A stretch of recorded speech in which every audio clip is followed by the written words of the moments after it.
Noong nakaraang Huwebes, mismo si Pangulong Bongbong Marcos ang nag-anunsyong nahuli si Zaldico at nakadetine sa Prague.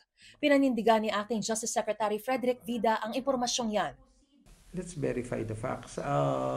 Maliwanag po sa impormasyon na nakarating mula po sa immigration at police authorities natin na nagkaroon po ng tiyempo na si former Congressman Saldico ay nasa ilalim ng jurisdiction ng Czech authorities.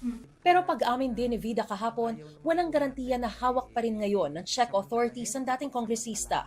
There's no such guarantee. So We need to there is respect their laws. So there is a possibility na he may have gone out of Czech Republic already. Possible. Pero sabi ni Vida, hindi siya nababahala.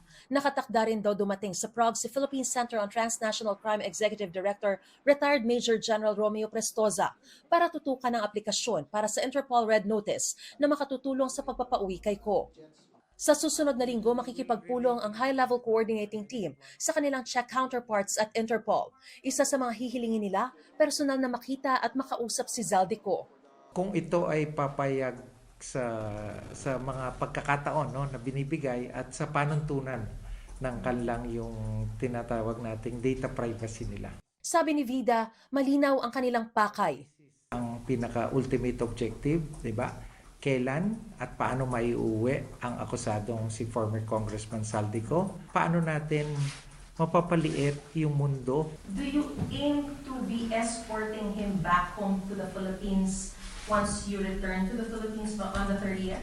I need to check with law enforcement parameters, no? With the law enforcement parameters, with law enforcement agencies. If it's not feasible, why not? Diba? Again, as I earlier stated, we would pursue the fastest way. Ang ayaw naman po natin ay mangingibang bansa na lang ay hindi na mananagot sa batas sa Pilipinas.